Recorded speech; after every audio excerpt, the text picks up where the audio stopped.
Menteri Pendidikan kita Iya. mengatakan dia hanya memikirkan masa depan, Iya. tidak memikirkan sejarah. Saya bikin protes. Bangsa itu tidak bisa hanya punya masa depan.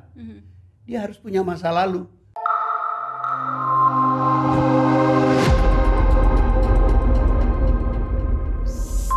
Yuk kita bersuara. Sebagai wartawan, Prof, Mhm. masa yang maksudnya bukan paling sulit ya, masa yang mau bicara soal wartawan, soal berita apapun gitu, diberikan kebebasan pers, itu yang paling bebas di zaman siapa dan kurang bebas di zaman siapa? Setiap ada perubahan sosial, perubahan politik, maka pada awalnya ada kebebasan. Saya teringat tahun 70 saya di Belanda, di stasiun kereta api di Amsterdam, saya ketemu almarhum PK Oyong, pendiri Kompas. Ya. Kita ngobrol. Dia bilang pada saya, sekarang kita, ini tahun 70 loh. Ya. Orde baru mulai. Di Indonesia itu kebebasan pers kita hebat. Kala itu Singapura, Malaysia, Filipina, Thailand. Bebas sekali.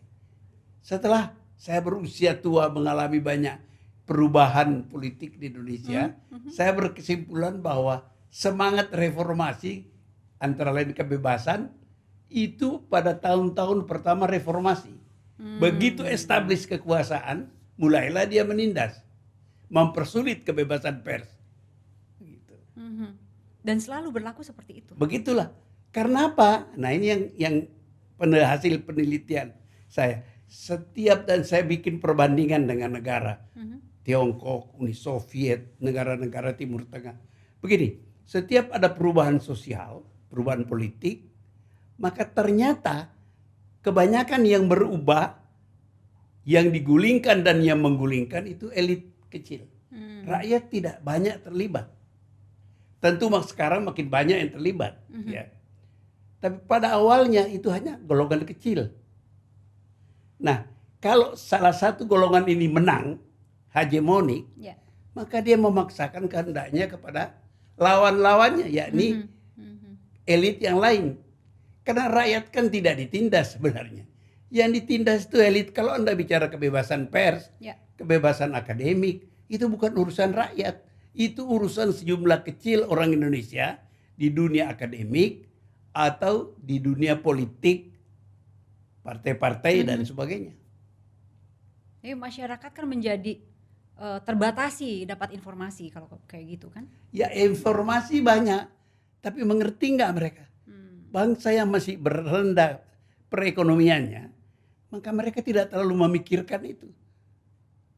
Pokoknya gua makan apa, sekolah anak saya bisa sekolah di mana, nggak terlalu memikirkan. Tidak tahu dia. You bicara politik sama mereka, saya ingat tahun-tahun pertengahan Orde Baru ketika makin berkuasa Orde Baru, ada rombongan mahasiswa udah mulai bicara mengkritik. Jadi ada sejumlah mahasiswa naik bus dan berceramah di bus kepada penumpang bus. Kamu tidak boleh diam, kamu harus melawan. Mereka pelong-pelong aja melihat mahasiswa. Dia nggak merasakan itu. Yang merasakan itu makin lama, makin banyak memang. Karena bangsa kan berkembang, buta huruf makin berkurang, atau mungkin tidak ada lagi buta huruf, ekonomi lebih baik daripada dulu. Makin banyak orang memikirkan soal-soal kebebasan. Pada mulanya itu hanya sejumlah kecil elit. Oke. Begitu. Tapi setelah berjalannya waktu mulailah Ya itu. kita berharap begitu. Bahwa makin lama kesadaran akan kemerdekaan pers itu bukan lagi urusan elit tapi urusan rakyat. Ya, mereka bisa mengatakan, buat apa saya langganan koran? Isinya itu juga pernyataan pemerintah. Sekarang kan tidak begitu atau tidak begitu seperti dulu.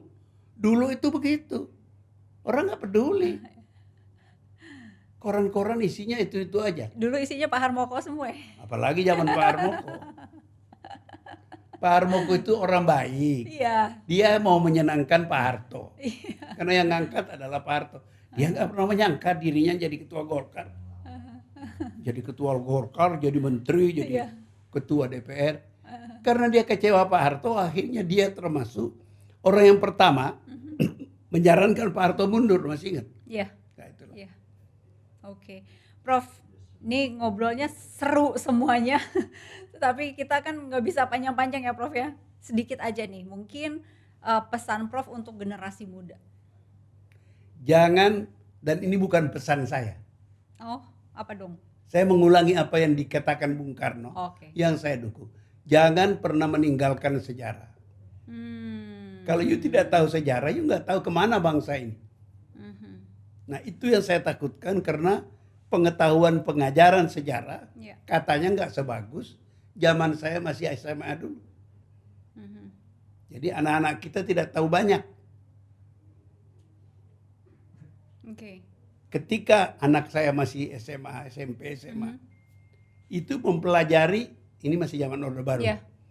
Belajar mengenai ilmu itu, PBB, PSPB. PSBB itu ya. Ada PMP, Iya, ya PKN. macam-macam.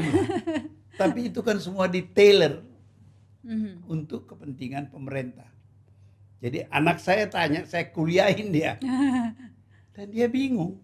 Beda, ada perbedaan atau? Ya, dia bingung bahwa di rumahnya, bapaknya bisa cerita banyak mengenai itu. Tak terbayangkan oleh dia bapaknya itu pelaku. Begitu. Nah, berapa banyak pelaku seperti itu yang tahu menganalisa apa yang terjadi dan menjelaskan kepada anak-anaknya atau kepada murid-muridnya. Itu saya agak cemas. Apalagi ketika ramai-ramai terakhir ini beredar berita Menteri Pendidikan kita Iya. mengatakan dia hanya memikirkan masa depan, Iya. tidak memikirkan sejarah. Saya bikin protes.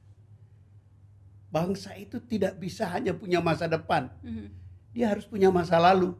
Karena orang tidak pernah mulai dengan masa depan, tidak mulai dengan masa kini. Kita harus mulai dari masa lalu. Kita harus mengerti kita dari mana, kita mau kemana, dan apa yang harus kita lakukan.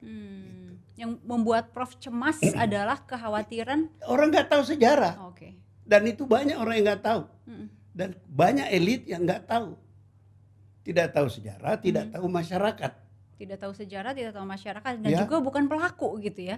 Ya pelaku itu kan tidak selalu bisa. Kebetulan saya lahir pada zaman tertentu dan mengalami masa tertentu. Tapi itu bisa diketahui kalau kita belajar sejarah. Jadi satu kali pernah di sebuah stasiun TV, saya diinterview bersama putrinya Panjaitan yang dibunuh, gitu ya. Yang interview itu interviewernya cantik. Ini malam di Gestapo, saya diinterview karena saya akan menulis buku Gestapo 65. Dia mulai dah mengatakan, maaf ya Pak, saya itu nggak tahu apa-apa. Saya kan baru lahir tahun sekian. Saya spontan aja menjawab. Saya itu mengerti Romawi. Apa saya lahir zaman Romawi? Karena saya mau tahu. Iya. Saya mengerti mengenai Kesultanan Turki. Saya lahir sekarang itu Kesultanan itu 1000 tahun yang lalu. Atau berapa ratus tahun yang lalu. Iya. Karena saya ingin tahu. Ya, saya baca. Lah kalau Anda nggak baca, Anda nggak pernah tahu. Begitu. Terus wawancara berlangsung tapi. Berlangsung tapi kacau. Aduh. Misalnya dia tanya putrinya Panjaitan, Iya. hal yang dia nggak tahu, bingung dia, kacau wawancara itu dan aduh malas. Dan yang bikin saya paling marah sudah begitu, saya dibayar murah pula. Loh, sudah kalau bermutu, ya saya senang.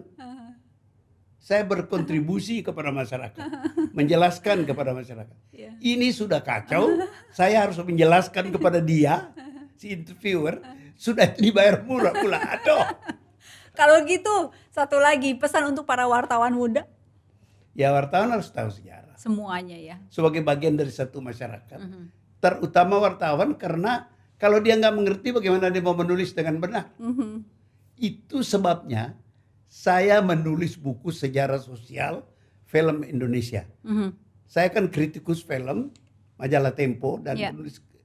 penulis masalah-masalah film. Saya nggak ngerti apa-apa waktu mulai. Saya dipaksa belajar, baca, meneliti. Lalu kemudian hasil itu jadi bahan skripsi saya untuk jadi dokter Andes. Ya. Pesan Yakob Utama almarhum kepada wartawan-wartawan, mereka harus menulis buku. Oke. Any kind of book aja. Pokoknya sesuai dengan keahlian Anda sebagai wartawan.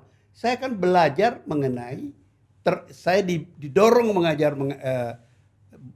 belajar mengenai film, karena saya harus menulis tentang film. Kalau saya nggak ngerti sejarahnya bagaimana?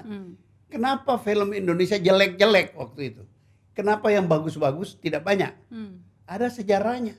Saya harus baca mulai dari awal film masuk di Indonesia. Dan perkembangannya. Dan saya nulis buku. Oke. Begitulah. Zaman dulu mau cari informasi harus cari buku, cari majalah, cari clipping koran. Kalau sekarang kan tinggal Ya itulah.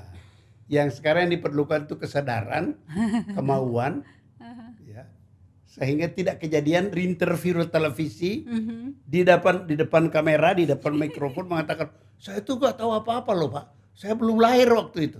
What kind of journalist is that? Oke, Prof. Ya, oke. Prof, terima kasih untuk waktunya. Semoga sehat selalu. Terima kasih. Banyak sekali yang didapat hari ini, luar biasa. Dan harus punya toilet dekat. Oke, Prof, siap. Thank you, Prof.